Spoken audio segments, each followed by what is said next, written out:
Step out of the vehicle, now. This is your last warning. You have no probable cause.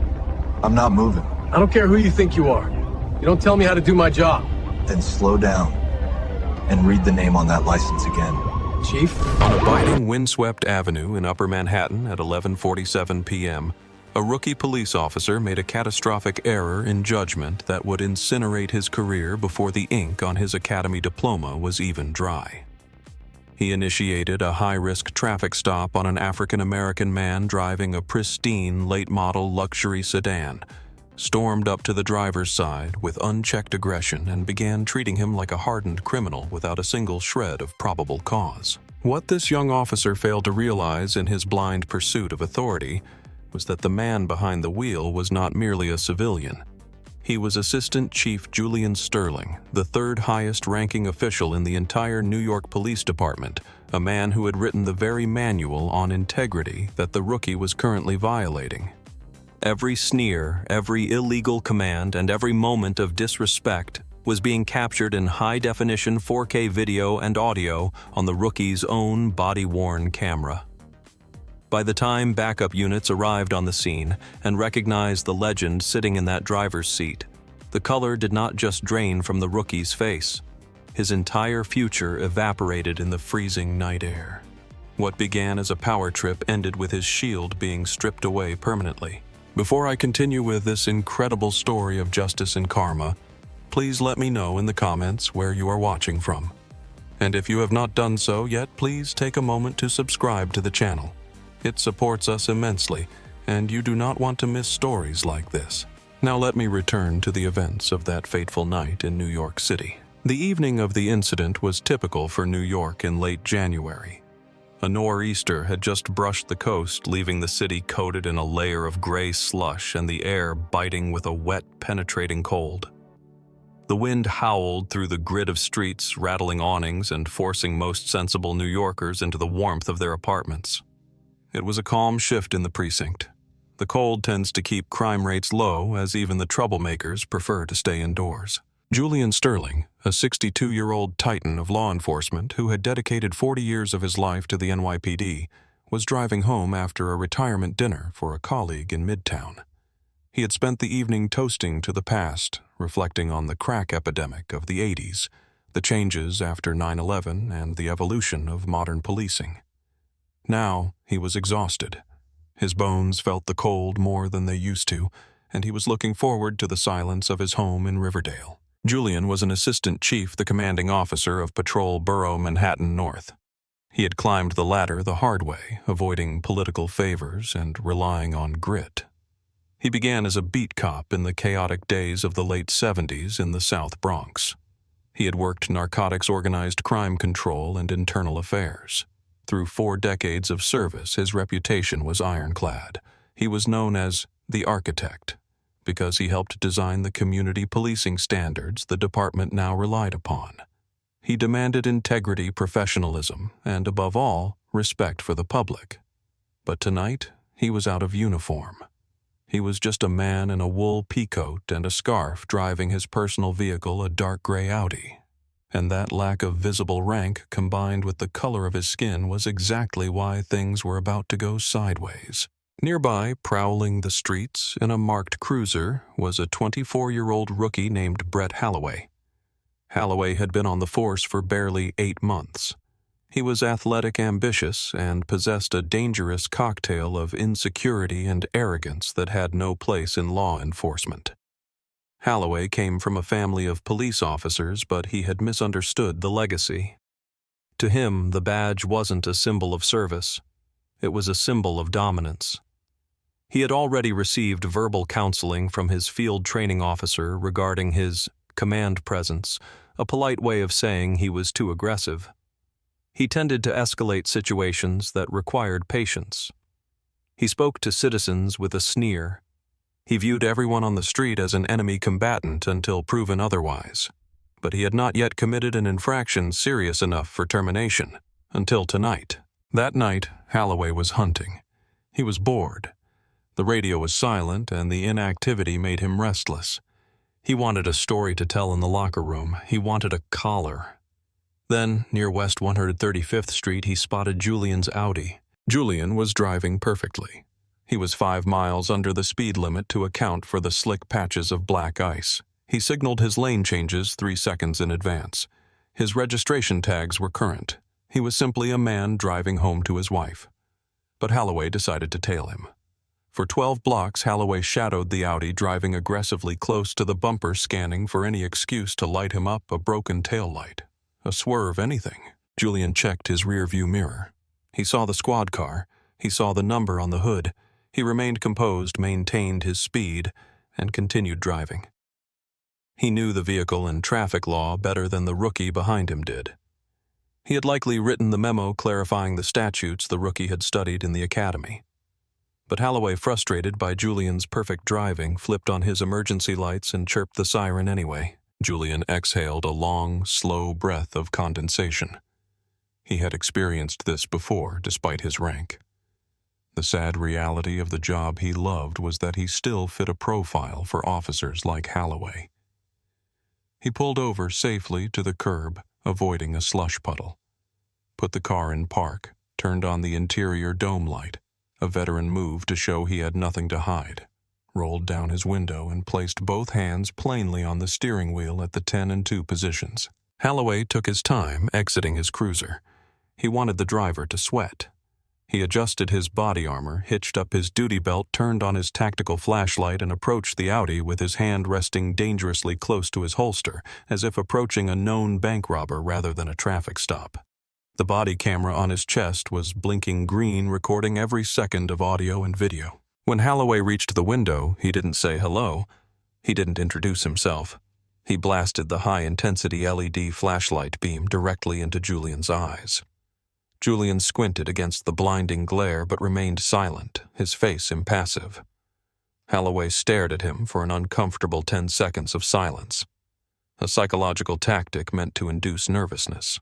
Finally, Holloway spoke, his voice dripping with condescension. "Do you know why I stopped you?" Julian calmly replied, his voice deep and steady. "I do not, officer." Holloway scoffed a sharp sound in the cold air. "You swerved back there, crossed the double yellow, and this vehicle fits the description of a car reported stolen in the precinct. It was a lie. A lazy, dangerous lie. There was no stolen Audi reported. Julian knew it. Holloway was fabricating probable cause on the fly. Julian kept his voice steady, masking his rising anger. "I signaled all my lane changes, and I have maintained my lane perfectly. Regarding the stolen vehicle report, can you provide the plate number of the suspect vehicle so I can verify?" Holloway didn't like that. He didn't like a driver who spoke back with vocabulary. "I ask the questions here," Holloway snapped. "Driver's license and registration. Do you want to explain whose car this is?" "Excuse me?" Julian asked, turning his head slightly to avoid the beam of light. "I asked, who does this vehicle belong to? Can you prove you own it?" Holloway demanded, leaning closer to the window. "I have been the registered owner for 5 years, officer," Julian stated flatly. "Uh-huh," Holloway grunted, clearly not believing him. "What exactly are you doing in this neighborhood at this hour? Do you live around here? You look lost." Julian moved slowly, telegraphing his actions toward the glove compartment so as not to startle the rookie. "I am retrieving my documents," he announced. He handed the license and registration card to Holloway and immediately returned his hands to the wheel. Holloway snatched the documents. He scrutinized the license under his flashlight. He glared at Julian. He looked back at the ID. Then the interrogation began. "Where are you coming from?" Holloway asked aggressively. "Dinner," Julian replied. "Where are you going?" "Home. Have you been drinking tonight?" "I had 1 glass of wine with dinner 3 hours ago. I am perfectly sober." "Step out of the car," Holloway ordered. Julian paused. The air in the car seemed to drop 10 degrees. "For what purpose, officer?" "Because I told you to. Step out of the vehicle. Now." "I am afraid I cannot do that," Julian said, his voice dropping an octave, becoming the voice that commanded thousands of officers. "Under Pennsylvania v. Mims, you have the authority to order a driver out for safety, but you have articulated no safety concern and I have committed no crime. This is a routine traffic stop. I will remain seated," Holloway snapped. His face flushed red in the cold. He wasn't used to people knowing the case law. He wasn't used to no. At this point, I need to pause. If you are following along, type "he messed up" in the comments because this rookie was about to receive a masterclass in humility and chain of command. Holloway escalated. He placed his hand on the door handle. "I'm giving you a lawful order. Get out of the car, or I will drag you out and arrest you for obstruction of governmental administration." Julian turned his head and looked Holloway directly in the eyes, ignoring the flashlight. "Son, take a breath. You are making a mistake that you cannot undo. Check the license again. Look at the name." "I don't care what your name is," Holloway shouted, his voice cracking. He grabbed his radio mic. "Central 1 Adam 12, send a backup unit to West 135th and Lenox. I have a non-compliant male refusing to exit the vehicle. Possible 1013. A 1013 is the code for an officer in distress. It was the nuclear option. Holloway was trying to paint Julian as a physical threat to justify his own aggression. Julian shook his head slightly. He could have ended it instantly. He could have pulled his gold badge from his coat pocket. He could have announced he was Assistant Chief Sterling, but he chose not to. He wanted to see the truth of this officer's character when he thought he had total unchecked power over a black man in a luxury car. He wanted to see how far Holloway would go. Minutes later, sirens wailed in the distance. Blue and red lights bounced off the brownstones. A second unit screeched to a halt behind Holloway's cruiser. Sergeant Michael Kowalski and Officer Sarah Jenkins leaped out of the backup car. Kowalski was a 20-year veteran, a thick-set man with a mustache who had seen it all. He had served directly under Julian Sterling's command in the Narcotics Division 10 years prior. He knew Julian. He respected him. He feared him in the best possible way. As they approached the driver's side, Holloway turned to them, adrenaline pumping. "Sarge, he's refusing orders. He's resisting. I'm going to pull him out." Sergeant Kowalski held up a hand to stop Holloway. He stepped past the rookie and shone his own light into the car, but he kept the beam low, respectful. He squinted at the man in the driver's seat. Kowalski froze. His boots crunched into the snow and stopped dead. He looked at the driver, then at the name on the registration card in Holloway's hand. Julian Sterling. Kowalski's eyes went wide. He audibly gasped. He snapped to attention so fast he almost slipped on the ice. He delivered a crisp, unwavering salute. Officer Jenkins, recognizing the face from the command photos in the precinct lobby, immediately did the same. "Good evening, Chief." Kowalski barked, his voice filled with panic and respect. Holloway stood there confused. His mouth hung open. The wind whipped his face, but he didn't feel it. He looked at his sergeant, saluting the suspect. He looked back at Julian. "Chief," Holloway whispered. Kowalski turned to Holloway, his face purple with rage. "Are you out of your mind, Holloway? Put that light down. Do you know who you are harassing?" Holloway stammered. He swerved." "That is Assistant Chief Julian Sterling," Kowalski hissed, leaning into the rookie's face. "The borough commander. You just called a 1013 on the boss." The color vanished from Holloway's face. His hands began to tremble uncontrollably. The flashlight shook in his grip. He looked at the car, then back to the ground. He tried to backtrack, stuttering that he was just being proactive, that he didn't know. But the camera had seen it all. The disrespect, the illegal orders, the profiling, the lies about the swerving. Julian finally opened his door. He stepped out into the cold, standing tall at 6'2". He buttoned his pea coat calmly. He did not look at Kowalski or Jenkins. He looked directly at Officer Brett Holloway. He spoke with the quiet, terrifying intensity of a man who can end a career with a phone call. "Officer Holloway," Julian said softly. The street went silent. "I have been evaluating you for the last 10 minutes. I gave you every opportunity to de-escalate. I gave you every opportunity to follow procedure. Instead, you lied about a lane violation. You lied about a stolen vehicle report. And you attempted to escalate a traffic infraction into a physical confrontation." Holloway looked like he was going to be sick. "Sir, I didn't know it was you." "That, Julian said, his voice cutting like a knife, "is exactly the problem. If I were a schoolteacher or a plumber or a doctor, you would have dragged me out of that car. You didn't respect the citizen. You only respect the rank. And because of that, you do not deserve to wear the patch on your shoulder." Julian turned to Sergeant Kowalski. "Sergeant, take this officer's firearm and shield. He is relieved of duty pending an immediate suspension. Yes, sir, Kowalski said, moving immediately to secure Holloway's weapon. Julian looked back at the rookie. Report to the Chief of Department's office at 1 Police Plaza at 0800 hours. Bring your union representative. You are going to need him. By now you know the ending. But ask yourself, should Holloway have been fired? Type yes or no in the comments. The next morning, the reckoning arrived. Brett Holloway sat in a sterile conference room surrounded by internal affairs investigators, his union rep, and the chief of police. The footage was played on a large screen. There was no defense. It was a clear abuse of power, a violation of civil rights and conduct unbecoming of an officer. Holloway was terminated effective immediately.